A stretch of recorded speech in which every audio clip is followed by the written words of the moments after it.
नमस्कार, मी वैष्णवी हजारे. आवाज जनतेचा या न्यूज मध्ये आपले स्वागत. आज आपण आलो आहेत श्रीरामपूर तालुक्यातील नाऊर या गावामध्ये. नाऊर येथे सरपंचाकडूनच नागरिकांचा छळ केला जात आहे. नाऊरच्या सरपंच ह्या एक महिला आहेत आणि त्या महिला असण्याचा पुरेपूर फायदा घेत आहेत. गावात नवनवीन योजना आणण्याजागी ज्या योजना आहेत त्याच नागरिकांकडून बळकावल्या जात आहे. वारंवार सरपंचांकडून नागरिकांचा छळ केला जात आहे. पाहूया या त्रस्त नागरिकांच्या काही प्रतिक्रिया. इलेक्शनाचे ते विरोध पार्टी म्हणून माझ्यावर नाही का आरोप फिल्टरचा आरोप घेतला. तू आणि तुझ्या भावाला घरकुल आलेलं आहे, 10,000 रुपये आम्हाला वर्गणी लागतील. मग मी त्यांना बोललो तर मी वर्गणी एवढी देऊ शकत नाही, माझी परिस्थिती नाही. तर मी घरकुल रद्द करतो. तर मी यांना हिशोब देत होतो. हे फक्त घ्यायचे आणि फक्त त्यांचे त्यांनी पेनाने हे लिहून करायचे. आणि विरोध पार्टीचे असल्यामुळे यांनी नाही का बळच आरोप माझ्यावर टाकते. ताई तर त्यांनी कुठलाही विचार न करता आमची कुठली चुकी नसताना आम्हाला आरे रावेची भाषा केली. फोटोवरती मी संडास बाथरूम बांधलेले, त्या ठिकाणी अंडरग्राऊंड गटार जाणार म्हणणे, त्यासाठी मी त्याला 3 फूट जागा पण सोडलेली आहे. तरी पण ग्रामपंचायत सदस्य आपलं सरपंच ताई आहेत त्यांचं असं म्हणणं आहे ती माझी स्वतःची जागा आहे, ती जागा मला खाली करून द्यायला यावी. आम्ही फिल्टर पाण्याचा जो घोटाळा होता तर आमची बाजू मांडली आणि त्यांना म्हटलं की हिशोब द्या. तर कुठलंही कारण नसताना काही नसताना डायरेक्ट आमच्या अंगावरती धावून आल्या. महिला असल्याचा फायदा घेऊन पुरुषांच्या अंगावरती येणे. काल आम्ही गावच्या ग्रामसभेमध्ये आमचा मुद्दा मांडला की आम्ही जो तुम्हाला माहिती अर्ज दिलेला आहे ती आम्हाला माहिती पाहिजे म्हणून. तर त्यावेळेस आपल्या ज्या सरपंच ताई आहेत ताई तर त्यांनी कुठलाही विचार न करता आमची कुठली चुकी नसताना आम्हाला आरे रावेची भाषा केली. त्या आमच्या अंगावरती धावून आल्या आणि ते म्हणले की तुम्हाला काय विचारण्याचा अधिकार आहे, तुमचा काय संबंध, तुमचा काय संबंध, तुमचा काय बोलण्याचा संबंध काय. त्यांनी आरे रावेची भाषा केली. आणि आम्ही नाऊरचे रहिवासी आहोत, ग्रामस्थ आहोत, मतदार आहोत. जर आम्ही विचारलं तर आमचं काय चुकलं. त्यांनी आम्हाला या उद्धट भाषेमध्ये आम्हाला त्यांनी बोलल्या. माझी जी जागा आहे ती घरकुल आहे. घरकुलाच्या बाजूला 3 फुटावरती मी संडास बाथरूम बांधलेले, त्या ठिकाणी अंडरग्राऊंड गटार जाणार म्हणणे, त्यासाठी मी त्याला 3 फूट जागा पण सोडलेली आहे. तरी पण ग्रामपंचायत सदस्य आपलं सरपंच ताई आहेत त्यांचं असं म्हणणं आहे ती माझी स्वतःची जागा आहे, ती जागा मला खाली करून द्यायला यावी. अन्यथा मी ते JCBने पाडण्याचा प्रयत्न करेन आणि किंवा पाडून पण टाकल. मी आरे रावेची भाषा करून त्यांनी अंगावर धावून आल्या आणि त्यांनी असं आम्हाला म्हणजे तुम्हाला कोणत्याही प्रकारचा जबाब विचारायचा तुम्हाला अधिकार नाहीये. आणि घरकुलासाठी त्यांनी बऱ्याचशा अडचणी निर्माण केल्यात. चेक अडवणे ह्या त्या गोष्टी, बऱ्याचशा गोष्टींना त्या आडवं येत चालल्यात. तर मी सुमित गायकवाड नाऊरचा रहिवासी असून तर काल झालेल्या ग्रामसभेत आम्ही फिल्टर पाण्याचा जो घोटाळा होता तर आमची बाजू मांडली आणि त्यांना म्हटलं की हिशोब द्या. तर कुठलंही कारण नसताना काही नसताना डायरेक्ट आमच्या अंगावरती धावून आल्या. वेगळ्या प्रकारची वर्तणूक दिली. धावून आल्या, आरे रावे केली. तू शांत बस. प्रत्येक माणसाला, आमच्या दलित तरुणांना तुम्ही शांत बसा, तुम्ही असंच करता, तुम्ही लय अन्याय करता, तुमचा काय संबंध, तुम्ही काहीच बोलायचं नाही, आरे रावेची भाषा केली. त्याचप्रमाणे आमचं जे बौद्धवर होतं बौद्ध समाजाचं तर मागील 6 वर्षापूर्वी त्यांनी अशीच अडचणी दाखवल्या. त्याचप्रमाणे उपसरपंच होते दिगंबर पाटील शिंदे, त्यांनी मी जातीवादामध्ये आमदाराला एक सांगायचे जिथं आमची स्वतःची प्रॉपर्टी आहे आमच्या वडिलांच्या नावाची तर तिथं आमदाराला सांगायचे, वरच्या अधिकाऱ्यांना सांगायचे, जिल्हा कलेक्टरला, त्यांना इथं महार समाजाची जागाच नाहीये. आणि आजही आमच्याकडचा उतारा आहे, ऑनलाईन उतारा निघतो. तर या प्रकारचे जातीवाद जाणीवपूर्वक बौद्ध समाजाला, दलित समाजाला कार्य करतात. आणि त्याचप्रमाणे एक आदिवासी समाजाच्या, आपल्या अल्पसंख्याक दलित समाजाचा सरपंच असूनही ते आपल्याच लोकांना ताण देतात, त्रास देतात. त्यांच्याच लोकांचा झेंडा आमचे शरद गवळी म्हणून माणूस आहे, कार्यकर्ता आमचा, त्यांच्या घरकुल आम्हाला उद्घाटनाला बोलावलं नाही म्हणून तुमचं घरकुल कसं बांधता आणि कसं पूर्ण होतं ते मी बघते म्हणे.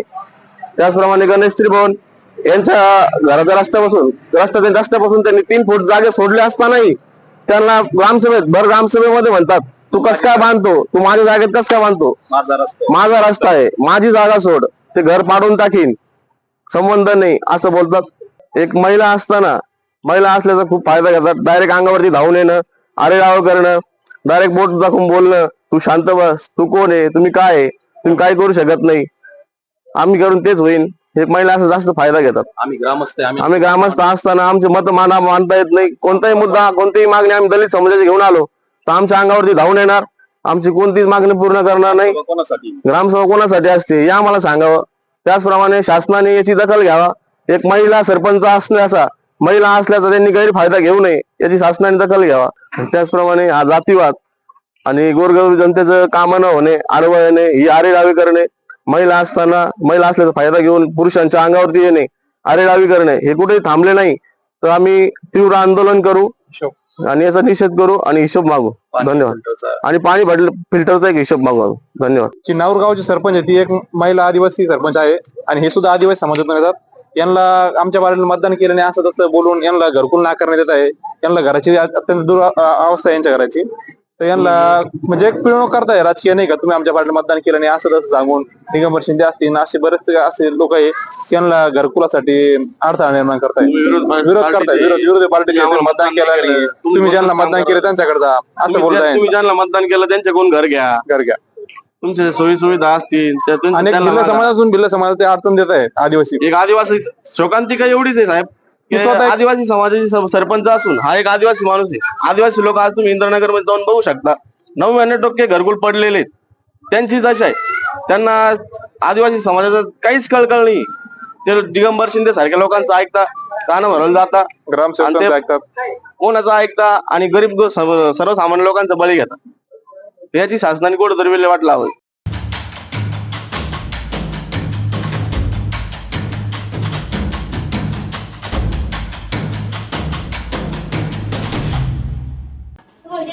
मी नंद सुनील आहे, राहणार नऊ. मी नऊची सरपंच. हे माझ्या ग्रामपंचायतीमध्ये टाइम धिंगाणा करते, हेच माणसं असतात. याच्याबद्दल कोणतेच माणसं येणे, ज्येष्ठ माणसं दुसरे राहत नाही का? हा, आणि यांनी मला ट्रीटमेंट मागितला होता याचा. त्याला यायला टाइम आहे. मी व्हिडिओ साहेबांसोबत बात केलेली आहे आणि त्याला टाइम आहे. यांना दमच नाही निघलं. हे डायरेक्ट माझ्यावाल्या टेजवर येऊन मला किती दिवसाचा टाइम आहे? किती दिवसाचा टाइम? 15 दिवसाचा आहे.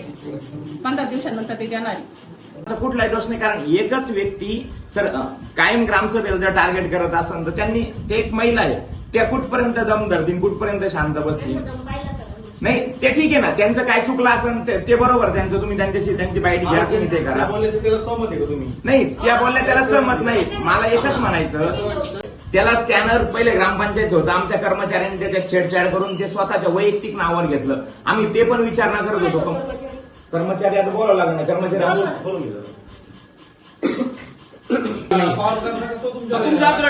आमच्या काल तुम्ही सगळे त्याला सपोर्ट. विषय तसं नाही, कारण त्याचं काय म्हणलं, तुम्ही त्याची बाईट घ्या. तो काय म्हणला माहिती का? तो म्हणला की मी गावातील जत्रा होती, त्याची वर्गणी दिली नाही म्हणून माझ्या पाठीमागे. त्याच्यावर कोणावर नाही म्हणून हे योग्य आहे का? काही हिशोब म्हणजे जे आले ते कलेक्शन यांना हे करत होतो. अहो हे फक्त त्यांचं पॉलिटिकल बोलणं आहे. रिअल सांगतो मला, हे आता नाही झालं बरं का मॅडम. मागच्या वेळेस पण पॉलिटिकल बोलले. आता यांना घरकुल काय कोणी घरातून नसतं देत. हे डायरेक्ट नाही ऐका ना, हे जो होतं मला 5-6 महिन्यापासून टार्गेट करायचं. मला 2-3 वेळेस काढलं, मी निघून गेलो होतो घर सोडून. तर यांनी मला परत हे केलं, कामावरून रुजू केलं. आणि मी काय 150 रुपये रोज आणि फक्त सकाळी 2 तास. हो, सकाळी 2 तास. हो, तुम्हाला परत यांनी घेतलं. परत ऐका ना, त्यांचं म्हणणं आहे का तुम्ही घोटाळा केला. बरं ऐका ना, हा बरं, तर तुम्ही निघून गेले कामातून, यांनी परत तुम्हाला आणलं. हो, म्हणजे घोटाळा करणारा माणूस यांना परत चालू. आता 3 महिन्यापूर्वीची गोष्ट आहे. 3 महिन्यापूर्वीची गोष्ट आहे. त्यानंतर मी सोडून दिलं होतं काम. त्याच्यानंतर हे मला बोलले कुठं हे याची वर्गणी गोळा करत होते ना, त्या टायमाला मला तुमचे 2 घरकुल आलेले. तर मला दोघा भावांकडून 1000 रुपये वर्गणी लागते. म्हणलं घरकुल नको, तुमची वर्गणी नको, घरकुल काही घरातून नाही निवडेल ना. त्याच्यानंतर टार्गेट करायला एक गोष्ट करून. म्हणजे तुम्ही वर्गणी नाही दिली त्याच्यामुळे तुम्हाला. ते पण आणि असं मला काय म्हणायचंय, नाही माझं पूर्ण गाव सुद्धा सांगू शकते. माझ्या ग्रामपंचायतीमध्ये हे काय करते, हेच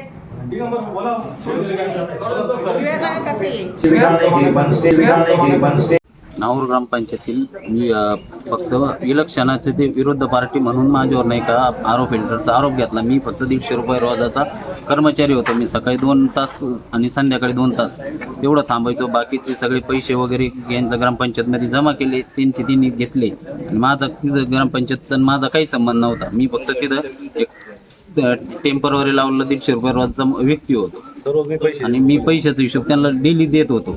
यांनी फक्त काय केलं, घरकुल जे याची वर्गणी मागण्यासाठी त्यांनी मला आडवं काय घातलं, तू आणि तुझ्या भावाला घरकुल आलेलं आहे तर 1000 रुपये आम्हाला वर्गणी लागतील. मग मी त्यांना बोललो तर मी वर्गणी एवढी देऊ शकत नाही, माझी परिस्थिती नाही. तर म्हणे मी घरकुल रद्द करतो म्हणे. आणि घरकुलाच्या टायमाला मला प्रत्येक वेळेस घरकुल बांधायच्या टायमाला यांनी प्रत्येक वेळेस अडचण दिली. माझी आई विरुद्ध पार्टीमध्ये उभं होती तर मी यांना हिशोब देत होतो. हे फक्त घ्यायचे आणि फक्त त्यांनी पेनाने हे लिहून करायचे. आणि विरुद्ध पार्टीचे असल्यामुळे यांनी नाही का बळच आरोप माझ्यावर टाकते. करायचं आहे लाईव्ह कार्यक्रम किंवा आहे कसले आंदोलन, जनसामान्यपर्यंत पोहोचेल आपला हक्काचा आवाज, आवाज जनतेचा. बातमी व जाहिरातीसाठी संपर्क करा स्क्रीनवर दिलेल्या नंबरवर.